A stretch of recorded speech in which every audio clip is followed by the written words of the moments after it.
Welcome to our 10 Capital Quick Pitch. My name is Shane. I run the events and a big portion of the investor relations over at 10 Capital Network. We're really happy to have everybody here today. We have 5 great companies presenting and a wonderful investor panel. And one of our investors actually couldn't be here today, Mark Epstein. He was an angel, but he will be watching the recording. So in place of him, we'll have 10 Capital CEO Hall Martin on the Q&A. So very happy to have you guys. And with that, can I invite my investor panelists up here? We'll do some introductions. Cool. Patrick, do you want to start us off there? Sure. Hey, Shane. I'm Patrick Berry. I'm with Flyover Capital out of Kansas City. We're seed plus stage B2B SaaS venture firm. Vertical agnostic, but I'd say there's definitely more we stay away from than focus on. There's a couple areas, but yeah, like I said, seed plus, typically $1 to $5 million rounds. My personal background's in the fintech space, so I gravitate towards that a bit, but see things from all over, and excited to listen to the companies on our presentation today. Great, thank you so much for that introduction. Woody, do you want to give us a little introduction as well? Hey everyone, I'm with 28 Ventures. We are a late stage VC fund with offices here in New York, Vancouver, and Hong Kong. We're very sector agnostic. Our thesis is we invest in companies with a clear path to go to an exit, whether that's a merger, buyout, or IPO. We do prefer IPO. And we have a very short-term horizon between 18 to 24 months exit. Our check sizes varies between 100 to 500,000, but we have made bigger investment depending on the company, obviously. Excited to be here and to meet some exciting companies. Great, thank you so much, Woody. And then last but not least, Hall, do you want to give a little bit about 10 Capital and yourself too? Sure. I'm Hall Martin. I'm the founder of 10 Capital, and we help startups raise funding with investors. We focus on tech, healthcare, consumer product goods mostly. We're seeing more alternative energy and climate tech deals coming in as well.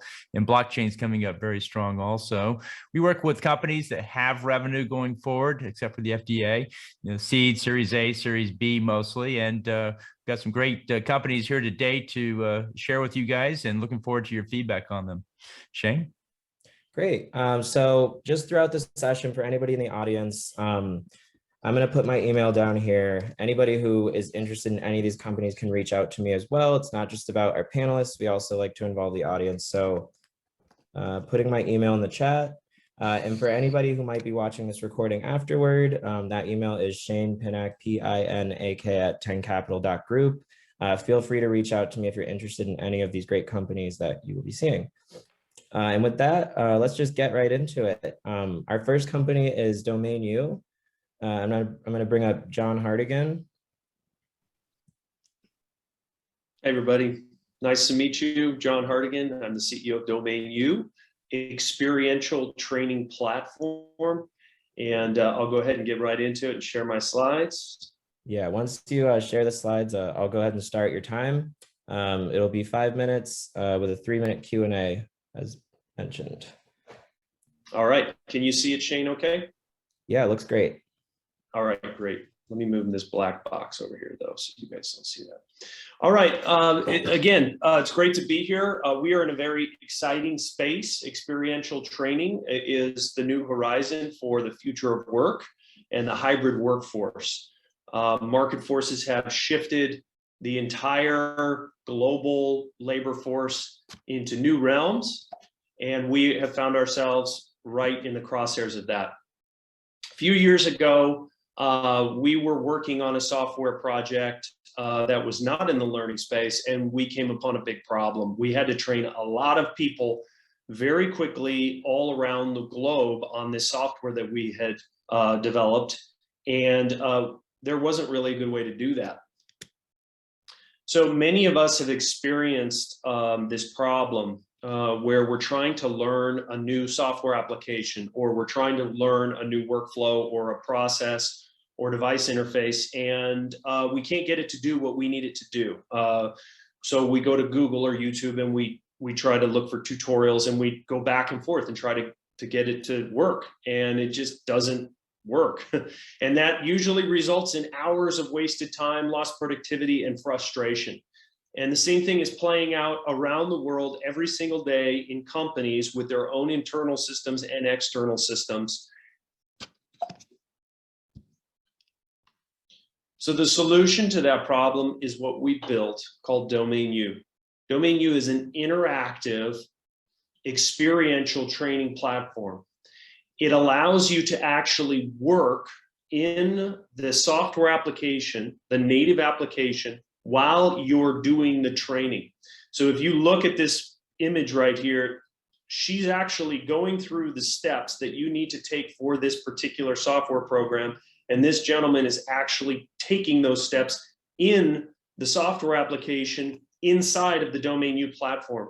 And we can integrate with any web-enabled app, allowing for that seamless interaction. Active learning like this, where you are required to demonstrate throughout the training that you are understanding and are capable of taking the next steps, cuts time to productivity by 50%. So software applications is just one use case. We actually have customers right now in the medical device space. We have another panelist who's in medical device. And we are training external stakeholders, including clinicians, on how to properly utilize devices in a hands-on fashion virtually. I'd show you the demo, but we don't have enough time in this pitch. Additionally, another feature set that Domain U is deploying in Q2 of this year is an integration with the Velocity Network Foundation blockchain project. The Velocity Network Foundation is a blockchain ecosystems of digital verifiable employment credentials. So all of the completion certificates that are coming from Domain U will be on blockchain for the employees to be able to utilize and share with any of the HR systems that they're working with. So this is a huge opportunity for Domain U, because some of the largest HR tech companies are part of the Velocity ecosystem, including Oracle, SAP, Infor, Indeed, and a number of others. And this avails us to millions and millions of users through these platforms. As a matter of fact, there's over 1 billion users of these platforms. And these companies want to work with other companies within the blockchain ecosystem in order to deploy these blockchain credentials. We have a very experienced team, and because this pitch is so abbreviated, I'm not going to get too much into it, but myself, John Hardigan, I've been an entrepreneur for over 20 years, multiple exits. We have Michael Matula, and we also have Corey Larson. And as a matter of fact, we just were awarded a leadership award in education I'm going to be speaking at a conference in April for. This is a huge opportunity. Here are our revenue projections. We're looking at 1.6 million this year, and by year 5, we're looking at 47 million. Projected exit scenarios at 47 million with a 10x, we're looking at 470 million valuation exit. We have a pending letter of intent right now for 1.25 million for a sale. And here is our particulars for the offering. We're doing a $1 million convertible note, 2-year term, 8% interest, 20% discount with a 9 million valuation cap. We are currently in due diligence with Keiretsu Forum Midwest, and we have 2 investors who've already come in on this note. Welcome your questions, and really glad to be here. That was perfect timing, actually. I was just about to cut you off. So yeah, all right. We'll open it up. If any of our panelists have any questions at this time, now is the time to ask. Sure, I can kick us off. My first question is just the content itself. I guess, who is creating that content for the training, and how do you keep it up to date and relevant? Yeah, sure. So we basically have 3 models that we work with. One is the companies themselves bring their own content. Many companies have their own content that they create, and we also help them through tutorials and guides to create their own content. So that's simple.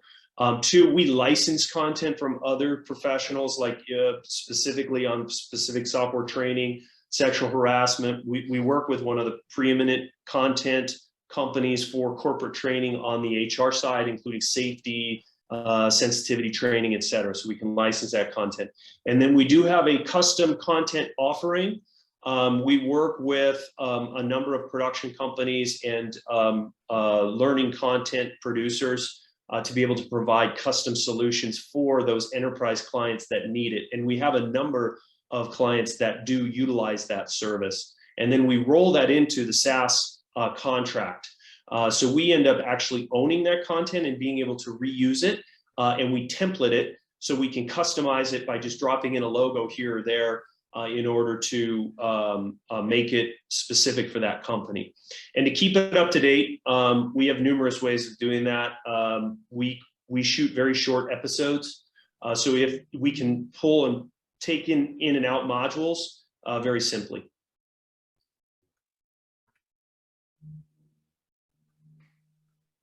Cool. Any other John, questions? yeah, John, I wanted to ask you. So I have two questions actually. What would you say that your projection for average revenue per user? And also, do you guys see yourself in the near future making integration for AR, VR, XR, because e-learning is kind of going that way anyways? Yeah, great question. So we are a straight B2B play. And so when we talk about per user, we rather than talking about per user, we talk about average deal size. However, we do know that if we had to put a 10 stake in the ground, it's typically about $30 per user per month.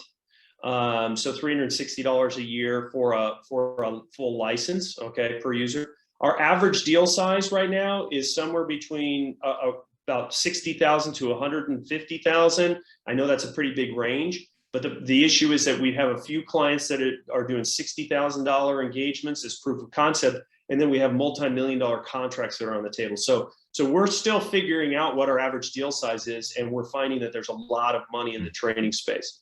Regarding AR and VR, yes. The answer is yes. We actually have the architecture of the system right now is already structured in such a way that we can deploy augmented reality and virtual reality modules.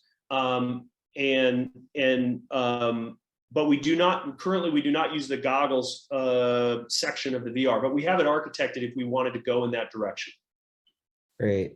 So that actually is it for our questions. I know, Hall, you didn't get to ask any questions, but like I said, we'll be doing a lot of follow-up stuff afterwards. So any questions, and you can also send them to me. We'll get those answered for y'all. Thank you so much, John. Thanks, guys. Appreciate it. Yeah, thanks for being a part of this. I'm going to bring up the next company now. John, if you can just turn off your screen and your... Perfect. Okay. So next, I'm going to bring up James from Jewel Case.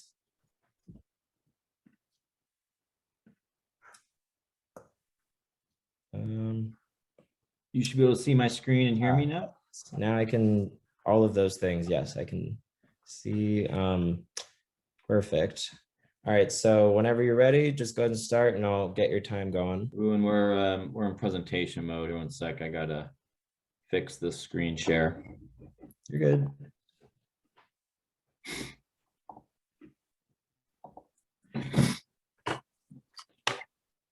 Okay, you should see it now, right? Yeah, perfect. All right, so whenever you're ready, I'll go ahead and start your time. Great. So what you may or may not know is that over the years, the electricity that we all depend on is no longer reliable. We have built the solution to change this current reality. We know that businesses need a better solution and that everyone deserves clean, renewable, reliable power. Just like Lego blocks, Jewel Case stacks and sizes to ideally size for your power application. There you go. So the world has become much more connected and making power and access to that power critical. You might be surprised to learn that more companies than ever now depend on generators running 24 hours a day to keep their businesses operating. From technology companies to concerts and even food trucks, they all depend on this kind of power. Now, the problem is that the current options are noisy, dirty, and expensive. These generators are essentially the same technology developed over 90 years ago, and a lot has changed since then. So let me introduce you to Jewel Case. What you're looking at is the product platform that ideally sizes for all power applications, from small to large. We are currently building and shipping these to businesses worldwide. Over the last few years, Jewel Case has been tightly integrated with our customers to incorporate their feedback into building the most advanced battery platform in the world. This platform has powered everything from a small tailgate to entire music festivals. So there are other products in the marketplace, and the Jewel Case is cheaper, more powerful, and far more portable than any of the competition. Kind of like Goldilocks, these other solutions are either too big or they're too small, and Jewel Case is always just right. So if you're excited so far, let me tell you about our patents. Jewel Case now has 7 patents granted and another 18 patents that are pending. These patents cover all consumer, all businesses, and even enterprise power applications to integrate into one simple, elegant product platform, just like stacking a Lego block. So let me show you what the market looks like. Oh, and I'm sorry, there's another slide here. I also wanted to talk about our data analytics. So as we develop other technology in our products, we've also launched our Sigma data line. And what this does is this consolidates all of the data platforms, all of the data from our battery systems, such as temperature, power output, energy level, location, and then centralizes it within our cloud server as well. And then this allows us to have recurring revenue as we charge per kilowatt hour of discharge, as we charge for premium app subscriptions for these enterprise customers having hundreds of power applications across a given site. And this also gives us the ability to analyze that data and provide further insights on power and temporary power usage and needs. So let me tell you what the market looks like as well. This has got a 25% compound annual growth rate. And here in 2022, we're already well past the $10 billion market rate that US Studies and Reports has estimated. So by 2025, this marketplace is over $20 billion. And if you are in Texas and the power goes out, if you're in California, you go to a music festival, an event, a food truck, you understand the need for critical backup power and reliable, quiet, clean power for all of these applications as well. So Jewel Case has got the product, the technology, and the team to be an incredible winner in the space. And one of the larger markets for portable power are live events. Power is the lifeblood of events, and the show must go on. Jewel Case has got the portability, the pricing, and the reliability to be a trusted power provider solution here in the space. We're powering an average of 3 events a week right now, and this market is massive. There are over 50 million attendees worldwide and over 15,000 music festivals annually. So with all of the accomplishments that we've had, we've earned the respect from companies such as Insomniac. Now, you may not have heard of Insomniac, but they're the largest EDM music festival company in the world. They throw over 100 events worldwide, and Insomniac is the company behind EDC Las Vegas, which is the largest EDM event in the world, having over 450,000 attendees. Previously, they vetted our solution of the trial run, and we earned our place and integrated into their core infrastructure.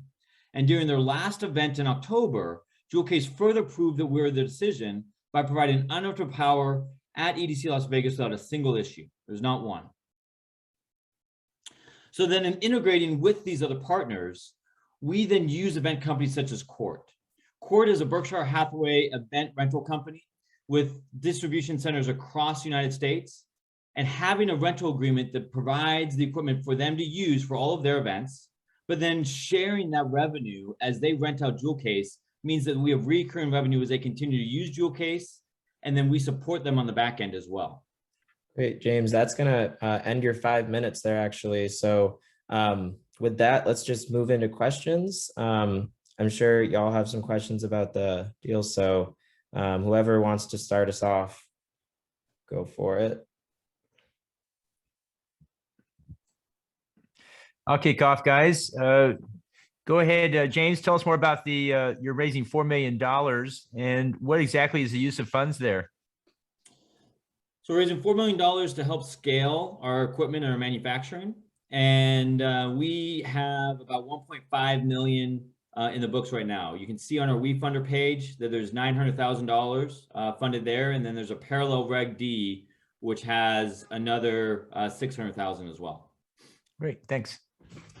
Now, just to piggyback on what Paul just asked, we've seen companies like yours before. Our fund here, we know you guys are it's a capital incentive sector that you're in. After this $4 million is raised, how long is that gonna last you until you have to do another round for more R&D? And how much will that be? So we have raised $3 million at Jewel Case since funding. That has allowed us to actually have 6 different product iterations. So, building the Sigma line and the data analytics, this is actually the 6th version of the product that we've built. The $4 million gets us to about 4,000 units a month in production capability. And then, from there would be, potential Series A to expand, further sales and marketing efforts, understanding that the production is fully lined out and teed up. Additionally, this could very well be the last time to invest in Jewel Case. You take someone like Insomniac and a partnership like Generate Capital, and you can inventory finance this.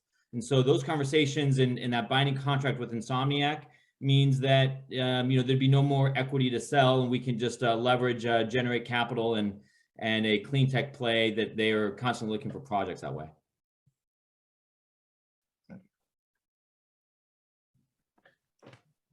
Great. Any other questions? I have a kind of a high level question, I guess, is why did you choose the events space specifically to take this technology to? And do you foresee a vision where you take it beyond that to, I'm thinking like FEMA contracts and seems like there's a ton of use cases for something like this. Yeah, and this was well before COVID, of course, right? We never would have chosen this market before then or during then. Events have a myriad of power applications, right? So from merchandise, catering, ticketing, site lighting, first aid, main stage, meaning the Jewel Case is ideally suited in our flexibility to provide the power that's needed for those events. Events are also very cool, so you can establish a notable brand and something that's exciting and fun. And there's instant credibility there as well. Now with COVID, we did have to go other places as well. And despite losing our market for 2 years, we ended up doubling our sales in 2020 compared to 2019 as well. Great. So that'll actually conclude our questions. Thank you so much, James, for telling us more about Jewel Case. And yeah, I'll be following up with you.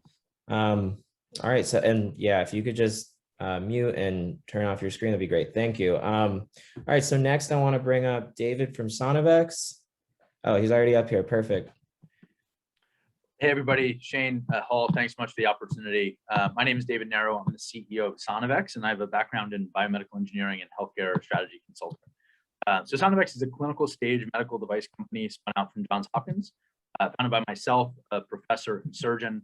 To date, there's $16 million in financing, and about half of which has been non-dilutive from NIH and NSF grants. We have a 2-part technology called Echomark and EchoSure that help with AV fistula maturation for dialysis patients. These technologies have received general indications from the FDA, and we're currently pursuing specific labeling. We have a number of patents. We use a razor and blade business model with a very high margin consumable, and there's a $1.8 billion annual market for the technology. We're halfway through a Series A2 financing with a $5 million target, $2.5 million of which has been closed. And this funds a randomized controlled trial that gets us incremental payment from Medicare and advances our pipeline product called EchoGuide forward. So a bit of a primer on dialysis. It's a large and growing market. $36 billion is spent by the U.S. government on end-stage renal disease of the $120 billion spent on kidney care. There will be 5 million patients on dialysis in the coming years, growing at a 6% CAGR. And despite the fact that this is just 1% of the CMS patient population, these folks consume 8% of the Medicare budget. So the federal government has come up with a number of programs to try to mitigate these issues, but there's a very long way to go. If you're one of the patients that requires dialysis, there are 3 ways to connect your bloodstream to the dialysis machine. The first, which is most common, but unfortunately by far the worst for patients, is called a central venous catheter. which is a plastic tube that goes from your neck to your heart to deliver immediate dialysis. But there's a high risk of infection and death associated with this form of access. The next best option is called an AV graft, which is a synthetic tube connecting a vein to an artery in the arm. Far better than a catheter, but it's very expensive to maintain and it clots off very frequently. The best option is called an AV fistula, which is a direct connection between a vein to an artery in the arm. By far the best and safest option for patients, but before you can use the fistula, it has to undergo a process called maturation, where the fistula expands in size to accommodate the flow rates necessary for dialysis. Now, the problem is while you're waiting for the fistula to mature, you're stuck with that tube in your neck, which is very risky for three primary reasons. First, you have a high risk of a bloodstream infection, which results in an expensive hospitalization on average twice per year. The mortality risk is 2 to 3 times greater than that of a patient on a fistula, and the incremental cost per day to the payer is over $160. So by the numbers, 80% of patients start with the catheter. More than 30% of newly created fistulas fail to mature, and the ones that do take more than 6 months. And the reason it takes so long is that in order to assess the status of the fistula, you either need to be a physician and do a physical exam, or you need to have an ultrasound reading, which is preferred. These patients, they go to the dialysis clinic 3 times a week for 4 hours a day, but you have minimum wage staff there. So you don't have physicians, you don't have sonographers. The compliance rate with this patient population to go see their physician or see a sonographer is 12 to 33%. So this delays a delay in decision-making and therefore a delay in maturation. So we see a really compelling opportunity to bring the power of ultrasound to the patient and bring it to the dialysis clinic. And the way that we've been able to do that is with this 2-part technology called Echomark and EchoSure. So Echomark is an implantable bioresorbable device that's placed in underneath the fistula during the original procedure. And it works with our companion device called EchoSure, which is a 3D automated ultrasound that is designed to be used by a layperson that uses deep learning and other image processing algorithms to take care of all the challenging processes associated with normal ultrasound. Here you see the Echomark implanted underneath the fistula on the left, and on the right, the tech simply has to put the transducer over where the Echomark was inserted, and the system takes care of the rest.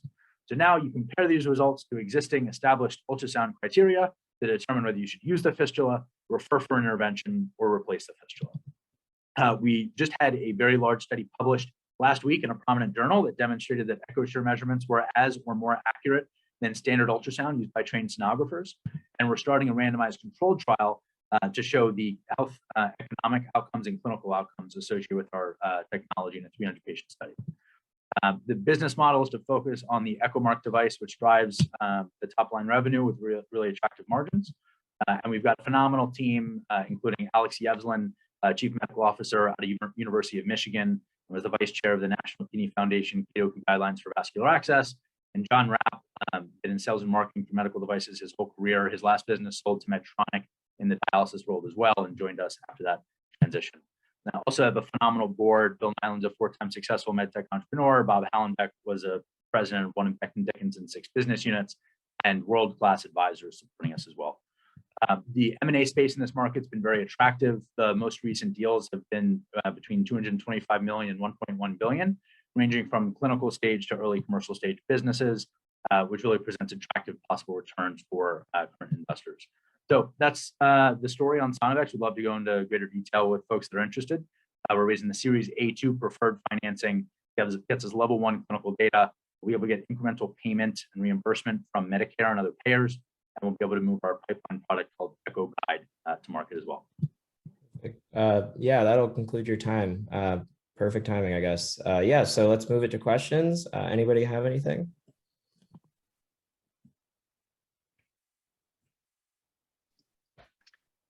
Sure. So pardon my ignorance of the space, but I guess, can you talk a little bit about how after trials, the distribution and what sales cycles look like with something like this? Because one perception I have of the space is just kind of longer sales cycles. Yeah, so I don't know what the frame of reference is necessarily from where you typically look at deals, but Sure. For us, it's on average 3 to 6 month sales cycles, and we start off with the direct sales effort. Oftentimes, after proving out the model in a small scale, so you focus on a handful of territories, you then partner with a larger organization like a Medtronic or a Becton Dickinson, or you sell the business. You know, the last sort of risk to de-risk in medical devices, you know, starts from like the technology, and then it's about performance and safety, and then regulatory clearances, clinical data, reimbursement.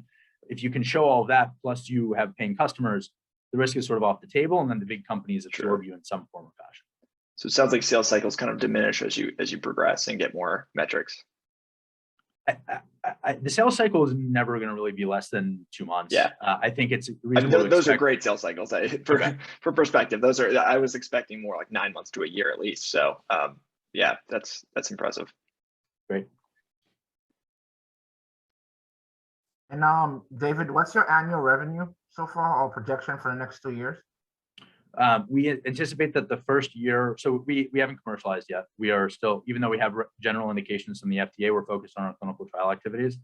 We anticipate by the end of the second year, we'll be doing over $3.5 million in revenue.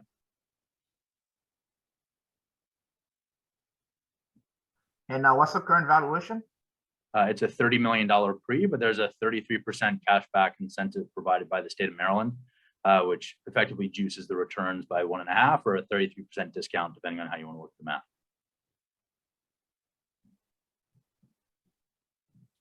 Great. We have time for a few more questions here. What's the exact status of the FDA? You have indications, but what's the next step there to commercialization? For sure. So what we have is called a general indication through a 510K clearance. So both our Echomark and EchoSure have been reviewed by the FDA. They've looked at the designs, the manufacturing, testing, et cetera, and they've cleared the products. What we are going back to them and we are saying, hey, you've approved the device to be used to measure blood flow information, but we want to be able to say you can assess AV fistula maturation for dialysis patients. In order to do that, we need to run this clinical trial that we're running now. Basically the one step that we need to do in order to get that new clearance is we have to package up that clinical data, send it back to them, and they review that in the context of the existing multi-thousand page package that they've already reviewed. So we have the regular clearance, we have to do this extra clinical trial and then send it back to them to get the specific indication that we'll use to get the incremental reimbursement and also use for marketing to scale the commercial operation. Okay, great, thanks. Great. Any other questions? We have time for maybe one more quick one.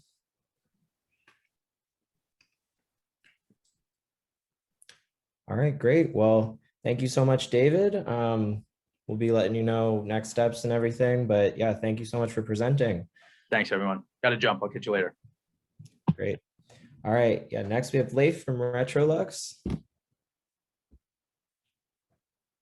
And whenever you're ready, start your time. All right, great. Thanks, Shane. Leif Elgerson, CEO and founder of Retrolux. And we're really focused on building software to make it easy and fast to upgrade our dirty, old, and dumb buildings with smart and sustainable solutions. And the reason we're focused on that is that retrofitting buildings is becoming something that is very important to organizations, individuals, and governments that want to reduce carbon, want to reduce energy, and want to make our buildings smarter, healthier, and more productive. And they're running into big problems that contractors, supply chain manufacturers are really bad and really slow at getting our existing buildings updated with new technologies. There's over 100,000 providers across the world doing these upgrades. And quite frankly, they're not well equipped to upgrade our facilities with any kind of speed. And so here at Retrolux, we've built software to enable those contractors and project developers and their suppliers with 2 products to make them move faster. First is Smart Cycle. It's a workflow automation tool for project developers to help them with retrofitting buildings faster than they ever have before. And then we layer in an embedded procurement marketplace called Products. So it's really easy for them to find, specify, and buy materials. We've already commercialized Smart Cycle and Products, and our customers are already using it to do their jobs day in and day out, to develop projects, sell them, and install them. Some of the features that we have include building digital twins, building cost estimates, developing and selling materials to help them sell the projects, and then managing the project through completion. And the reason our customers buy us, it's a pretty simple value prop. We save them money and make them more profitable. The overall market in our industry is already large, and it's going to continue to get bigger and bigger as governments and organizations set net zero goals and set goals around making their buildings smart, especially after their pandemic. So a $241 billion overall global market really translates down to a market share opportunity for us in 5 years of 65 million, focused on just the workflow automation and material transaction fees in the software space. Over the last year in 2021, we focused on getting to product market fit so we could really grow and scale the company's revenue. We're raising this round to focus on sales and marketing, and already are seeing a bump starting in December in our overall growth trajectory. We have great unit economics, and they're only getting better. We've already attracted some of the top customers in our space, companies that install projects, companies that sell materials, and companies that make materials. And the reason they continue to work with us is they love us. We get great testimonials on our website. Happy to share even more with you. The reason we're winning in our market, however, is really focused on replacing pencil and paper, Excel spreadsheets, and building a solution that supports our customers all the way through their entire project workflow versus the siloed way they do it today. Plus, because we connect them to their vendors, we connect vendors to their buyers, we build network effects that really helps enable a flywheel in our overall growth engine. And finally, we've already started to protect some of the software IP and have really focused on the differentiated features that are going to lead us into the future. Brian and I have over 30 years of experience. Myself in clean tech, started multiple companies that look just like our customers, have deep domain expertise. Brian, great engineer, building the software product with lots of experience doing that for startups and Fortune 500 companies. And then we round out the team with a bunch of advisors with experience in software, our industry, scaling, fundraising, and ultimately exits, which is really important to us. We're going to continue to spend money for the next couple of years so that we can really focus on growing revenue out to over 60 million by 2026 with great profit margins by then. It is software as a service, so great gross margins, great net margins. We will exit to an industry leader after we reach a dominant position in our category. Examples of some of the companies and who they've bought in the past on this slide, ranging from Trimble, which is public, to Aurora, which has raised 600 million in the last 18 months. So today we're looking to finish raising our current round. We've already got 1.5 million in the bank. We've got another million to go on a $2.5 million round at a 6 million pre-money valuation. Focus again is on selling, increasing our sales and marketing so we can achieve 1.5 million run rate and raise a Series A. List of some of the investors that we've already closed there at the top. So with that, I appreciate you taking the time to listen to what we're doing and ultimately invite you to join us as we work to make our buildings smart and sustainable. Great. If anybody has any questions, you ended a little bit early, so we'll give you about 3.5 minutes there for Q&A. What's the Sure. carbon impact you have there on the deal as far as carbon neutrality, climate change information? Yeah, so our software is used by our customers to not only verify and estimate the energy savings from doing these projects, but also the carbon savings. So every single one of the quotes our customers generates includes the carbon reduction potential that they use to sell the project.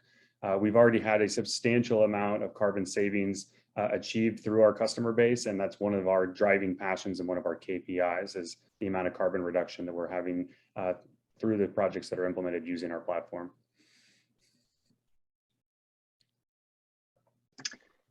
Apologize if I missed it.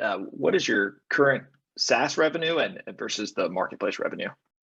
Yeah, so right now, our current primary focus is on the SaaS revenue. So our MRR is 16,000 as of earlier this morning.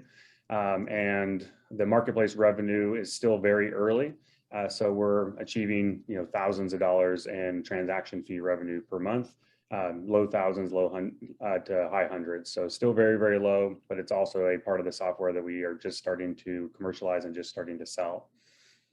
Yeah, I love that the SaaS piece brings about the marketplace. It's a much easier entry point into the marketplace, right? But can you talk a little bit about your distribution go-to-market strategy for that SaaS piece? And given that it's kind of a disparate, fragmented space, is there a channel partnership or anything that you can bring on a few of these on at once? Yeah, definitely. So as we were working to get product market fit, we wanted a close connection with our customers. So we did inside direct sales. We wanted to talk to every single one of them directly. We will continue to grow on that through automated top of funnel, managed mid funnel, and then still inside direct sales into funnel. But we're really excited to work with those same vendor partners that want to sell through to our customers as channel partners. So they're already introducing us to their customers. They see us as a way to increase their retention of their current business, as well as gain incremental sales. And at our low 2 to 3% fee for transaction fees, they're more than happy to introduce us to their customers. So, vendors, suppliers are top channel partners, and then we've identified several others that we'll go after down the road to continue that channel partnership approach. Great. We have time for a couple more questions if anybody has any.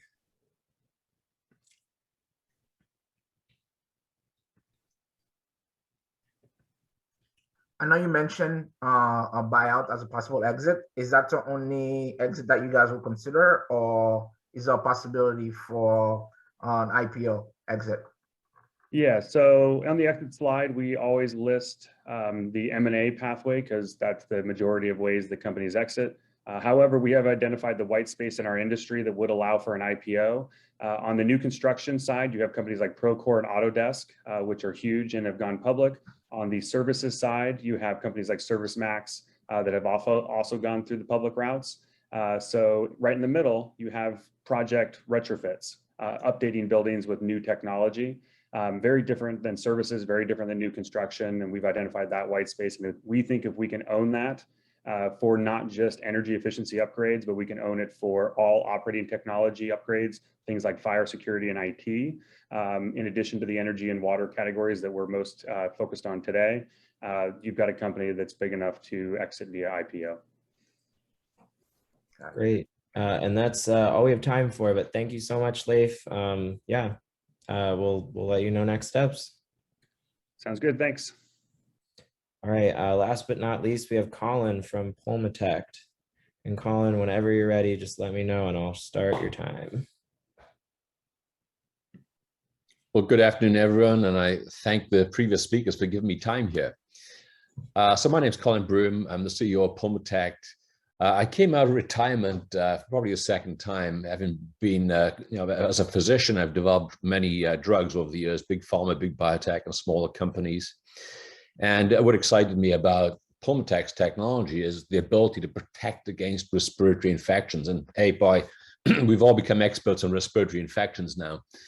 But one population that's really at the highest risk are cancer patients, because they're immunosuppressed. And things like, for instance, leukemias, about 30% of these patients get a pneumonia and about 50% of them will die. So it's a big, big problem. A solution could be if you could actually stimulate the front line of defense against respiratory infections. That's called the innate immunity in the lung. If you could actually stimulate that, you could actually prevent these infections, whether it be viruses or bacteria, and potentially improve cancer patient outcomes. And that's what Pulmatect has done. It has developed technology and discovered technology that can stimulate this front line of defense in the lung, preventing the ingress of viruses or bacteria. So this is a very exciting discovery based on a number of years of really intense research. And the company has progressed now through early clinical trials and is really on the path to getting this towards the market. Now, what really interested me when I looked at Pulmatect for the first time, just before the pandemic struck, was the remarkable efficacy in various animal studies, from whether they be government labs or independently. But the important thing is now to get through clinical development. And we're still at the stage where we've got through with Pulmatect a couple of the early stages. You know, clinical development is like a stage thing. We've got over one hurdle, which is phase 1/2. We've recently completed phase 2 trials with the support of the Department of Defense, who provided us $6 million to assess the effect of Pol 42 when administered by inhalation against COVID-19. So we demonstrated in those 2 trials that yes, Pol 42 is active. Now, these were small trials. These weren't the Pfizer, the Merck type trials with thousands of patients, just a couple of hundred patients.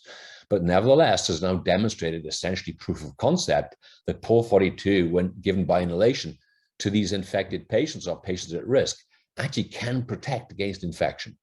So our next stage of development is now to get to phase 2/3 registrational trials. And we are looking at the oncology patients because they are the highest risk.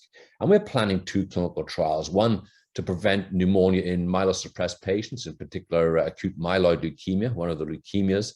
And the other one is in immunosuppressed patients, for instance, bone marrow transplant patients who if they get a relatively simple viral infection, that can be lethal. The reason we're looking at oncology is because if you show it works, first of all, in acute myeloid leukemia, it's going to work in other leukemias. And if it works in leukemias, it's going to work in other cancers, where we know there are over 700,000 patients a year getting chemotherapies that cause problems with the immune system and lead to pneumonias. And that's also includes other immunosuppressed cancer patients. So with some very, very conservative assumptions, you very quickly get to over $1 billion market opportunity. And that's just in oncology. You can imagine the other uses here. The next pandemic, maybe. Seasonal influenza, COPD, asthma, the list goes on. So we are initially, however, focusing on oncology, where we believe we have the highest probability of showing proof of concept. So what we're looking for is doing an interim financing, which is a 5 million convertible note, the use of proceeds related to our operations, and also to give us runway to identify a private placement or an IPO. Pays 8% interest in terms of change of control. If we're acquired, which is always a possibility, we'll pay out 1.5 times, and we'll automatically convert into a future equity event, be that a Series C or an IPO. So the timing that we're looking at here, we've just started launching our Series C, strategic investments, we're a potential for IPO, looking to raise 50 million. We call it the Series C, but most of our investment has actually come from non-dilutive funding. I mentioned DoD, but there's also NIH and our current investors. And of course, we are in constant contact with potential strategics coming in. So in summary, then, this is a very exciting technology. The ability to actually bolster and activate the frontline immune defenses in the lung provides remarkable protection. We're, of course, IP protected. And with these initial safety and proof of concept trials in hand, we're now moving forward, focusing initially on cancer and the potential to start these phase 2 studies later in the year, which would then give us potentially a transformational information by the end of next year. So I'll just stop there, and I think I'm maybe just within my 5 minutes. Yeah, I was just about to stop you, so perfect. Yeah, let's open it up to questions. Anybody can start. Yeah, can you talk about the grant organizations that have supported the therapy so far? Yeah, so far we've received funding, for instance, for NIH, also the Cancer Prevention Fund, CPRIT. We've received about 7.5 million from them. The Department of Defense, I mentioned 6 million. So over 20 million in total has been non-dilutive. Just less than 20 million has been direct investment from our current investors. Great, thanks.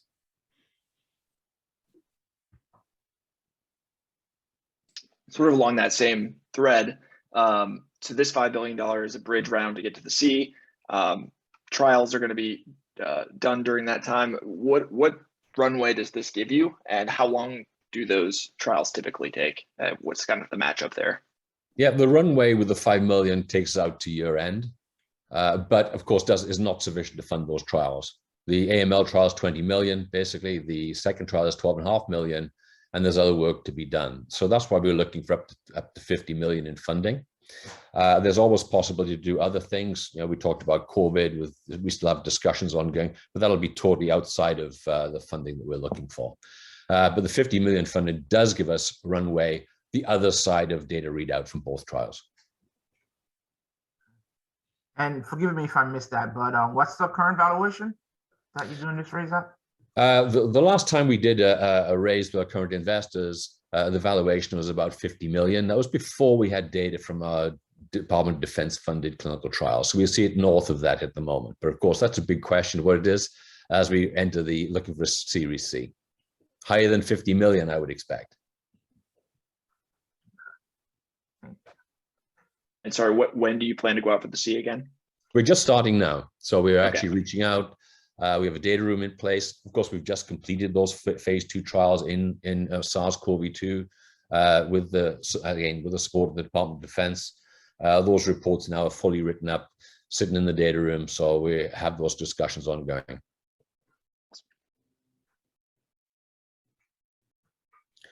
Again, we have discussions with strategics who we're very familiar with. My background, I've been there, done it with multiple different companies before, and of course, most larger companies would rather see a little more data and spend 10 times as much than spend any money now. But hey, you can get a telephone call this evening. Who knows? There you go. That's the way it works in biotech. Fair enough. Yeah, we have time for one more quick question if anybody has one.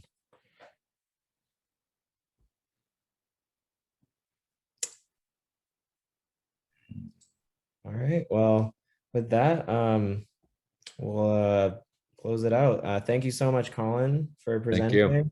Thank you all. Like I said, for everybody, we will be following up and giving you more information. Anybody in the audience who's interested in any of these companies or just has any questions in general, you can shoot me an email at Shane Pinak, PINAK at 10capital.group. I'd be happy to answer your questions or connect you with our founders. With that, I want to thank everybody, especially our panelists, for joining us. It was a great event. Yeah, look out for an email for me for next steps. Thank you. Thanks, everyone. Thanks, everyone.